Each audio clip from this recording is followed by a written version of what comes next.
There has been a debate in sales about whether sales is really a science or an art. And what I find is that the answer is somewhere in the middle. It's part science and it's part art. And finding that intersection is really, really important because that's going to be the place where you're able to follow a process, but at the same time have enough art to be able to go off script at times and really hold everything together.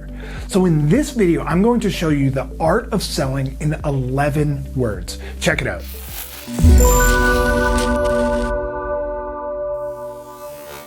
Number one, understand. We have to understand our prospect. And so that means going into a conversation, understanding as much as we can about them.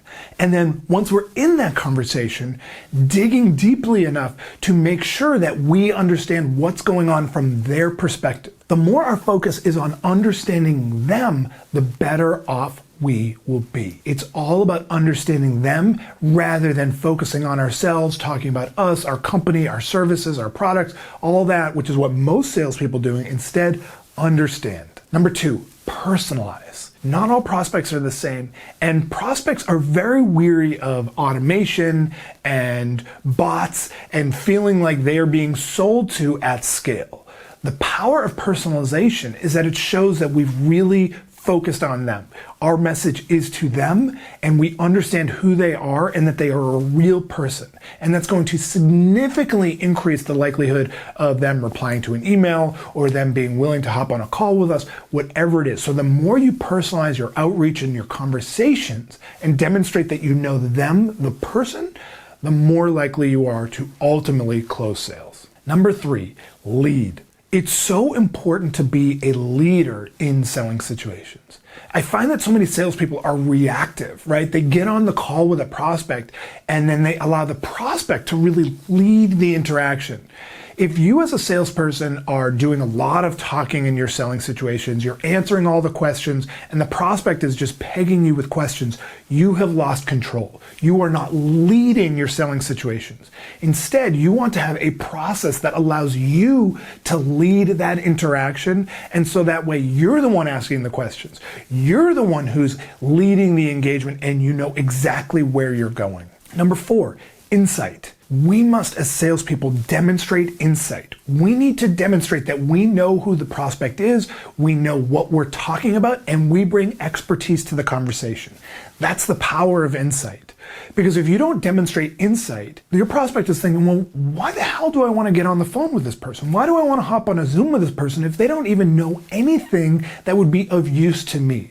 That's where the insight comes, particularly at the beginning of selling interactions. Number five, discover. Great salespeople are like great doctors or like detectives. When they get in front of someone, the goal is to understand what's going on. They're not going in with preconceived notions about exactly what the problems are. They're digging. They're trying to discover what's going on to get to the core issue. Number six, dig. Now, I already just used this word, but what we want to do is dig deeper and deeper and deeper into the prospect's world. Most salespeople, when they get some kind of a surface level challenge from a prospect, they immediately go into pitch mode. They say, oh, well, if you've got that challenge, then we can do this and that and this and that. And they start solving some very surface level challenge. But great salespeople go deeper.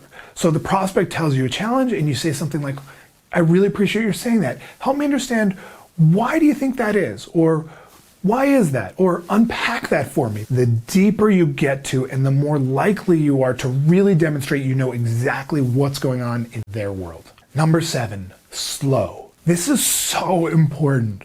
I find that even salespeople in my community, our clients, when we listen to their calls, we find that they're going way too fast through the selling process. Even if they're using a systematic approach, very often they're just going too quickly through it. It's like they're checking a box and the discovery conversation takes 15 minutes, the presentation takes 30 minutes, right? It just happens so fast. Instead, slow down, in particular, those discovery or disqualification conversations at the beginning. If the prospect is engaged in what you're talking about, you want to slow it down, go deeper, really understand what's going on. That's how you create your value.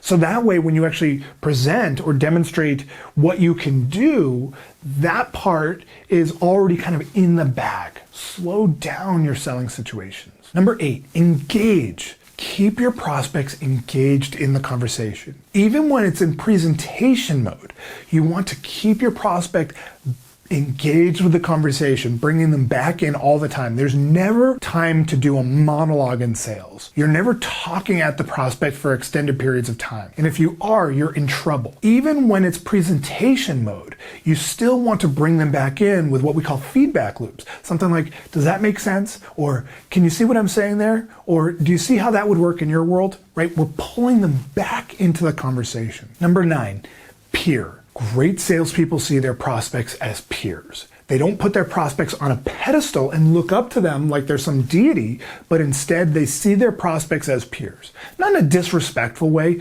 but just simply as equals. Your prospects put their pants on one leg at a time. They have bad breath. They do all the things that every human being does. They are just a peer. They're another person looking to solve challenges. So look at them as a peer, not as some magical, mystical person.